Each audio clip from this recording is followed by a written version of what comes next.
Okey, Assalamualaikum warahmatullahi taala wabarakatuh. Kita dah sampai Bandar Gua Musang. Tadi dalam 8.30 40 lebih kurang daripada Padang Tungku. So sekarang ni kita dah sampai ke Gua Musang. Ya, Gua Musang. Okey. Sambung balik cerita kita tentang perjalanan hari ni. Cuaca nampak teduh sikit lah. Kita pun dah sampai pekan Gua Musang ni. Bandar Gua Musang ni nampak adalah banyak juga kereta. Mungkin orang pergi kerja. Hari ni hari Khamis 21 hari bulan 10 2021. Hari Khamis, hari orang kerja lagi lah.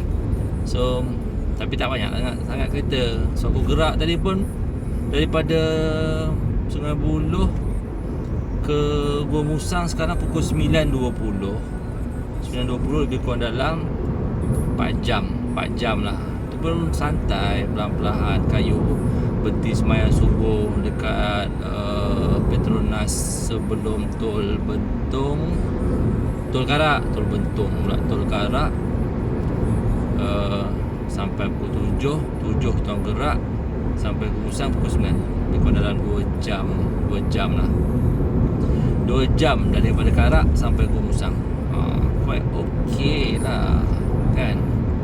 Jalan pun cantik. So elok lah waktu-waktu cuti. Orang kerja, kita cuti. So jalan tak adalah jam sangat. So okay. Tapi cuma cuaca hari ni teduh. Syok lah. Tak adalah panas sangat. Tidak panas lah, silau kan. Okay. Masih ada lagi kabut-kabut kat sini. Jalanan kat depan tu pun nampak okay, relax kan. Aku pakai dual camera. So maksudnya tengok sini satu, tengok depan satu. So bolehlah korang-korang tengok perjalanan dekat luar tu. Walaupun tak ada nampak pemandangan menarik. Yalah Gua Musang apa benda yang ada kan. So just share pemanduan Serena 27 C27 ni. Tu dah ada lori. Bila dah ada lori, satu lori dia akan nampak budak belakang. Itu passenger belakang. Passenger tetap. Kalau duduk dalam kereta confirm tidur. Duduk je tidur. Tak payah. Tak ada nak fikir-fikir benda lain. Dia tahu dia duduk dalam kereta, goyang-goyang sikit-sikit, out ke laut jawapannya. Okay. Kereta ni full capacity, 6 passenger, full on board. Penuh lagi barang. Biasalah kalau dah balik kampung, barang confirm penuh. Okay, aku just cerita. Aku isi tadi daripada Petronas Gombak sampai sini lebih kurang dalam 247 km, 250. Baru pakai setakuk minyak, bos takuk. Ni minyak. Okey, itu minyak. Itu minyak. Itu setakuk baru. So baru setakuk minyak. Jadi memang minyak dia sangat-sangat jimat. Recommended. Kira daripada Gombak sampai Gua Musang tak sampai setakuk. Tak sampai setakuk. Bawa 13, 14 tak sampai setakuk. So kalau korang kata minyak kuat tu, tak tahulah, mungkin jenis apa lagi yang lagi jimat kan, dengan kapasiti penuh penumpang dan 6 orang dalam ni. Yang tidur tu tak payah tengok, abaikan yang tidur tu. Aku panjatkan sikit supaya tak nampak yang tidur. Yang belakang tu ada yang terbaring. Tepi ni ada lagi. So memang penuh. Barang lagi memang pack. Kalau timbang-timbang pun ikut passenger pun berat juga jawapannya. So jadi tak sampai satu takuk bar minyak daripada Gombak sampai ke Gua Musang. Ni pun dah pekan Gua Musang. Okey, perjalanan semua lancar, tak ada apa masalah. Cuma cuaca mendung sikit, tapi dah nak ke arah hujan, ada titik-titik hujan ni. Apa yang saya nak share? Okey, aku repeat balik cerita-cerita tadi. So kita dah pakai lebih kurang dalam 1 tahun 2 bulan. Kereta ni Ogos 2020, bulan 8, kira hari merdeka lah. Ni kira hadiah hari merdeka lah ni. Hadiah hari merdeka. Sebab bukan apa, order awal, tapi sebab PKP, patutnya kereta ni bulan 3, tapi stok masa tu PKP baru start 2020 tu, start ngam-ngam. PKP 18, aku beli kereta awal bulan 3, tapi dia kata mungkin dalam 2 minggu. Ngam-ngam nak sampai je sangkut PKP. So jadi cancel stok kereta yang sedia ada tu, tunggu stok baru sampai habis PKP. Tunggu, baru ada keluar stok yang latest. Sebab mungkin dah ramai pun queue. Bulan 8 baru keluar.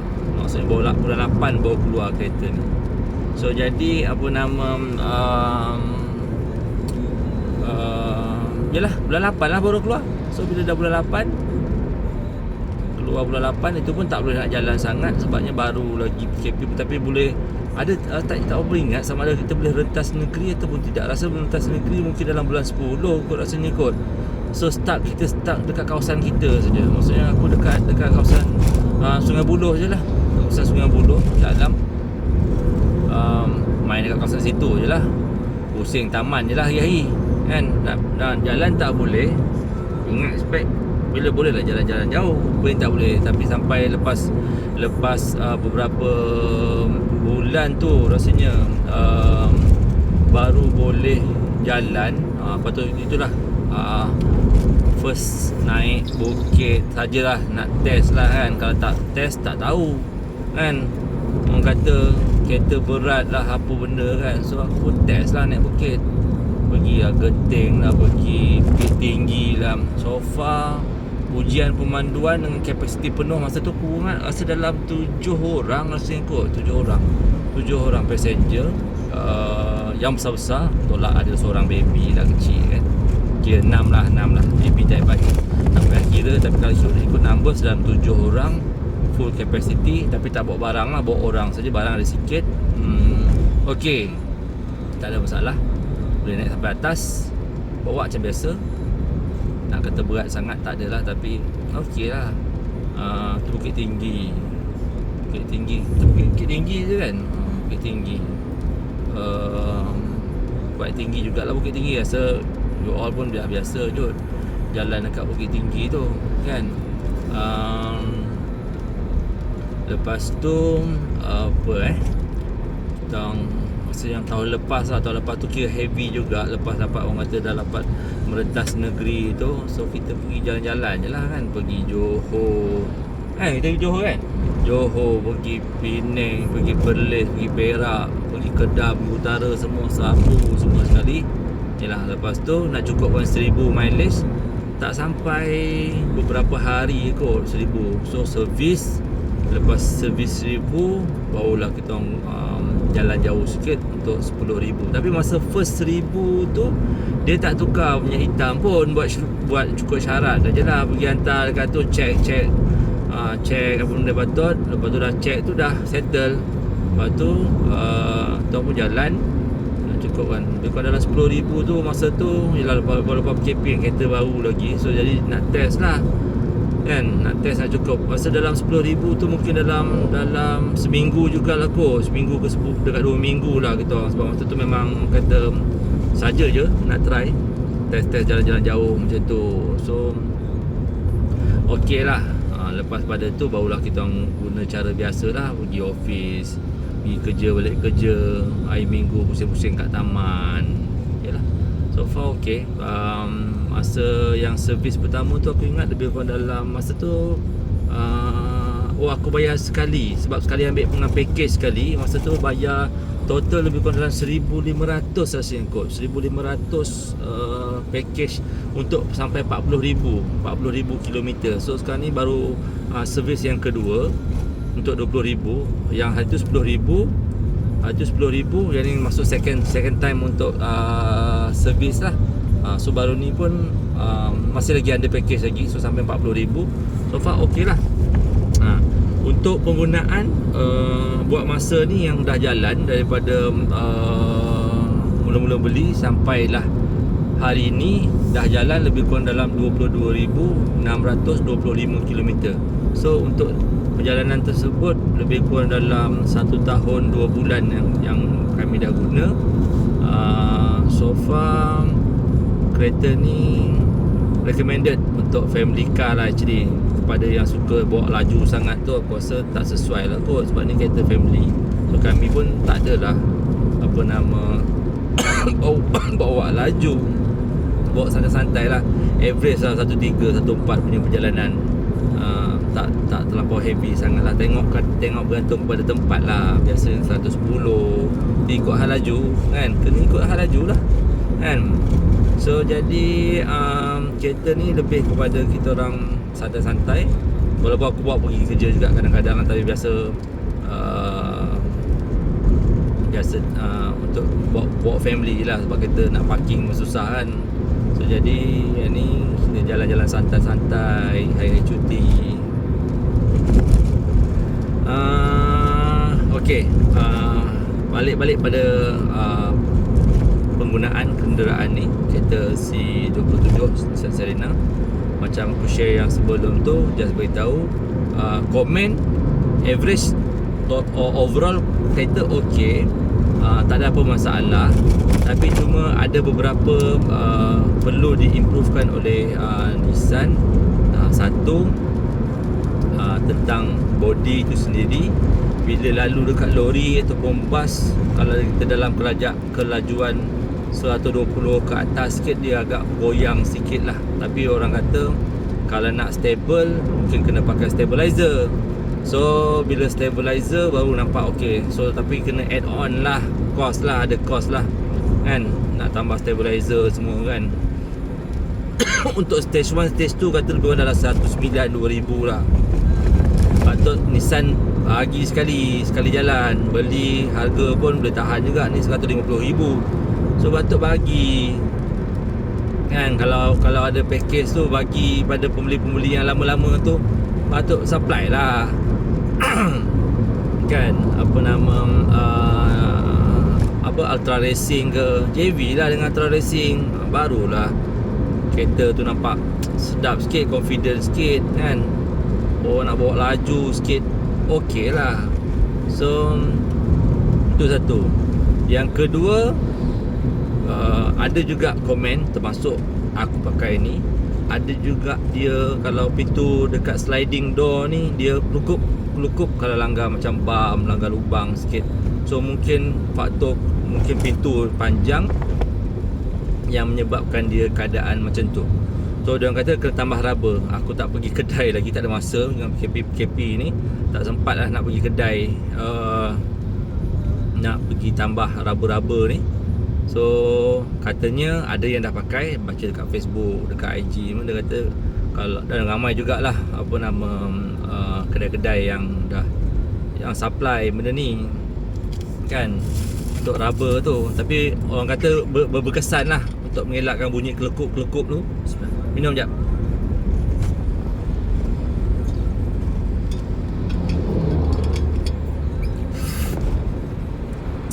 Minum kopi sebab jalan jauh. Tak minum kan ngantuk pula. Gerak pada Sungai Buloh tadi, Puncak Alam, pukul 4.30. 5 lah, pukul 5 lah. Dekat pukul 5. Bawa perlahan, nak lepas daripada jam je, sebab dia hari kerja kan, Khamis. So keluar awal sikit lah. Buat rumah aku buat apa nama kopi, minum kopi sikit lah. Okey, balik pada komen yang kedua tadi. Satu, pasal berbuai.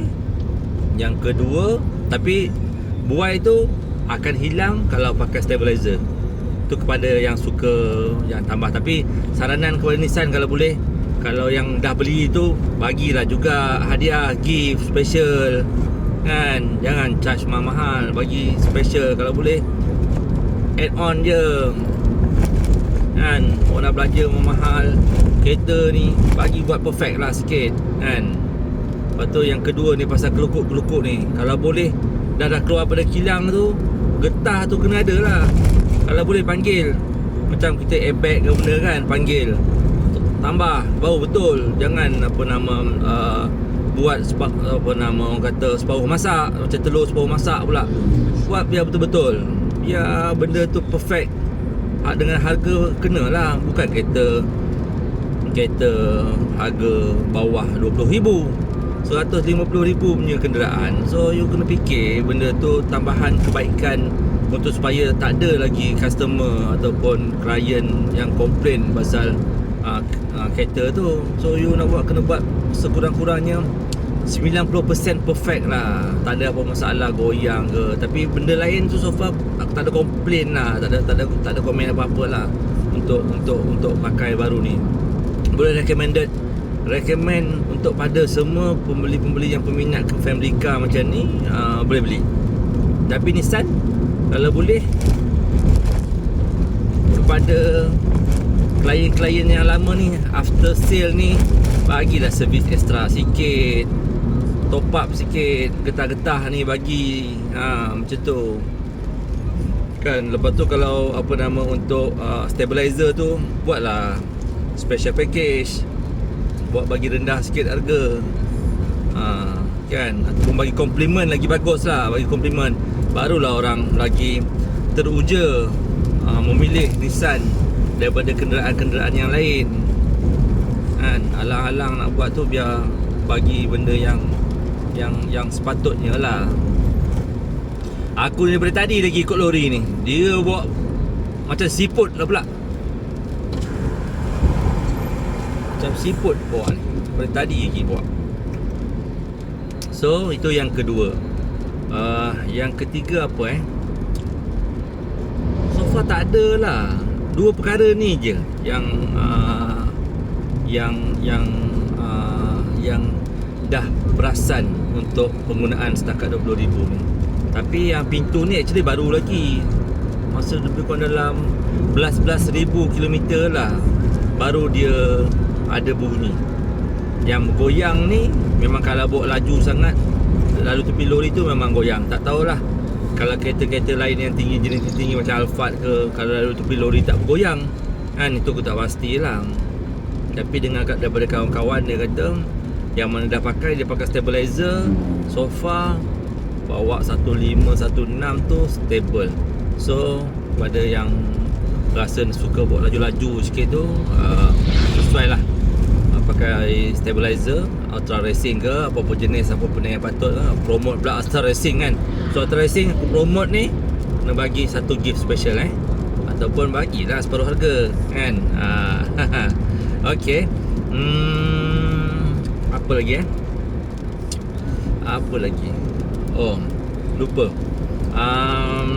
Tadi daripada Tol Karak, keluar Tol Karak, sepatutnya kita belok sebelah kiri terus kan, untuk masuk ke Pekan Bentong. Tapi sekarang dah tak ada. Aku baru hari ni lalu, first time balik ke Pantai Timur, laluan dah buka. Dia exit ke Mempaga. Maksudnya kita dah lalu highway lah. Lalu highway ke Mempaga. Ke Mempaga, tak jauh sangat lah. Mungkin dalam belas kilometer ke 20 kilometer dia punya highway tu. Highway tu dalam 20 kilometer lah. So okey lah. So tak perlulah masuk Pekan Bentong. So kita terus dia keluar dekat Lurah Bilot. in between daripada Pekan Bentong, dia tengah-tengah. Bentong Raup lebih kurang dalam 40 km lebih sikit. Dia betul-betul tengah-tengah tu keluar. So maksudnya kita dah safe lah. Tak payah nak masuk Pekan Bentong. Mungkin kalau waktu laluan biasa mungkin agak jam lah. Yang ni nampak okey lah kan. Okey, apa lagi? Tu laluan dah okey. Satu lagi kita orang masuk highway baru kan, CSR, daripada Padang Tengku tembus, patutnya masuk Merapoh tapi tak, dia keluar depan sikit. So pun dah save masa, perjalanan pun makin cepat lah, instead of kita lalu jalan biasa. Tapi kalau ada macam lori macam ni duduk depan ni bawa macam siput, aku pun macam siput. So tak boleh nak rembat, nak potong pun double line kan. Kalau single line mungkin boleh potong lah. Ni dah double line, tak boleh kita nak potong. Ni baru je hujan. Tapi hujan baru nak turun, tak lebat lah. Dia titik-titik air sikit-sikit lah. Kereta pun tak banyak. Okey lah hari ni, jalan pun steady lah. Okey, sekejap nak overtake sekejap. Tengok boleh lepas tidak.